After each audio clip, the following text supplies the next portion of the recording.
all, welcome to Pradipti Collections. So చాలా రోజుల ముందు చెప్పాను డ్రెస్సెస్ ని నేను లాంచ్ చేస్తాను అని, but at some point we are unable to handle whatever the result we are getting from sarees also. So now again we are back with few more dresses అండి. So this is one of the first collection and the best collection. So top 3 కి set అన్నమాట. ఇది complete గా ఇది వచ్చేసి muslin fabric అన్నమాట. Complete muslin fabric కి with lining కూడా ఇచ్చారు and this is in chinon.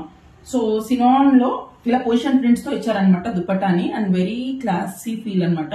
దీనికి ప్రాపర్ బీడింగ్ ఇచ్చారనమాట ఇలాగా కంప్లీట్ గా. అండ్ టాప్ పర్పస్ చూస్తే మీకు అర్థమవుతుంది, ఫిట్టింగ్ రేంజ్ చాలా చాలా బాగుంది అనమాట. అండ్ లెంత్ కూడా ప్రాపర్ గా వచ్చింది. And here comes the embroidery and neck is also in V neck with embroidery. చాలా క్లాసీ ఉందండి పొజిషన్ ప్రింటెడ్ డ్రెస్సెస్. సో కొంచెం ప్రైస్ అటు ఇటు ఉన్నా but quality is very very very excellent. This has a parallel pant with pockets also. మంచి finishing ఉంది. Sizes వచ్చేసి medium to XXL ఉన్నాయి. Even there are few more dresses which are with up to 5XL. ఎవరికైనా కావాలంటే వెంటనే book చేసుకోండి. Please keep following the collections. Thank you.